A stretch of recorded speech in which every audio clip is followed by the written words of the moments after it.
Hey everybody, it's Rob from Flailthroughs. This is Gundam Battle Operation 2, and this is a guest video from Demolition Hound in the GQuuuuuX.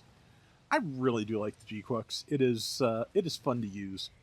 It's fast. It has a good set of weapons. It has the special high mobility evasion, which is basically a bonus dodge you can use once every 15 seconds while boosting.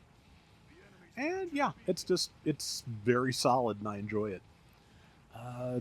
See. I think this was a very early round for demo. It was the week of release, but yeah.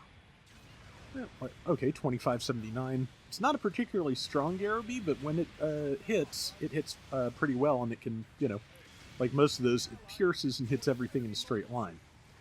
And man, boy, do I feel this just having every red dot on the map be, like living in your nasal cavity. That is pretty much where how my Saturday went, which is why you're getting this today. Tried to do a couple of requests on the Mirrored Impact site. That's an interesting experience, but I haven't gotten anything I liked out of it yet. And just the teams I got this weekend were just, I don't know, we could not figure out how to be in the same place at the same time without them shooting me in the back of the head. So. Yeah, that was just a thing. Meanwhile, I managed to platinum Elden Ring Night Rain last night, so that's, not bad. Like, I feel like the multiplayer is really kind of similar between the two, just because, either you get somebody that knows what they're doing and you mesh really well with them, or you get people that don't or you don't, and it's, a slog. And I'm kind of torn as to which is worse, whether GBO2 or Night Rain is the worst multiplayer experience when it goes wrong.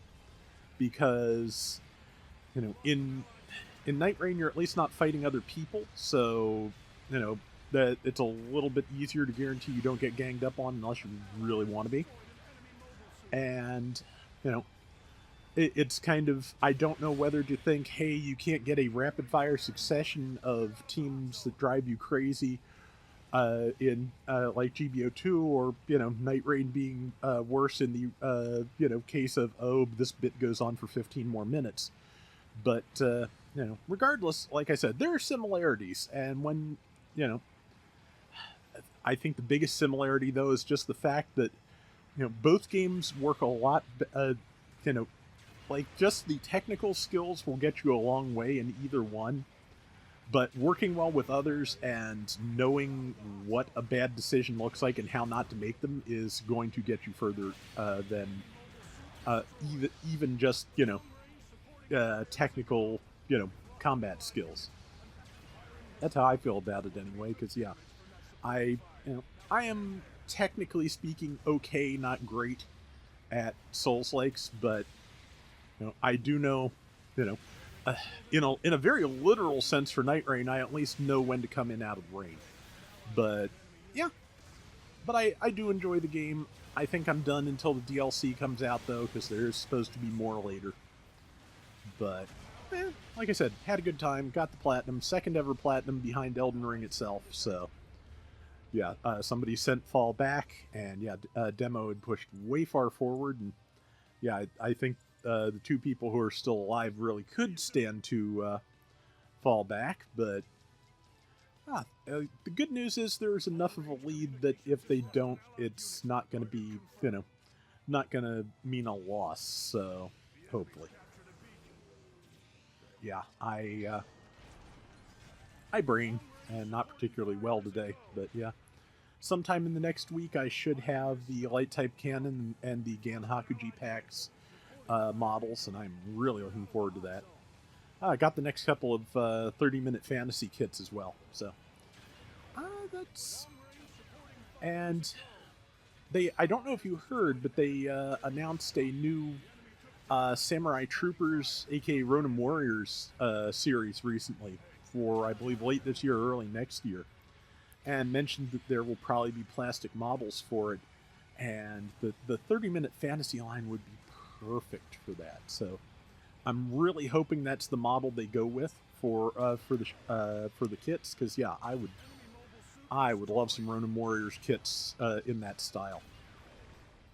They're pretty much designed for it, with, you know, very nice, you know, core opposable core bodies with a decent amount of you know, decent amount of posability and an armored undersuit, and then there is the added armor you put on top. That's the Ronin Warriors thing. Well, that's the whole thing. That's it. And the old toys are not bad. They're weird because they're spring-loaded. The U.S. versions, of course, like, when I say spring-loaded, I don't mean like action features. I mean that the limbs have spring suspensions that hold them in place. They are bizarre. But, yeah. See, so far so good. So far really good, in fact. Demo's team is up 2-1. And, yeah, number 3. Is it number 3 that is over there by themselves?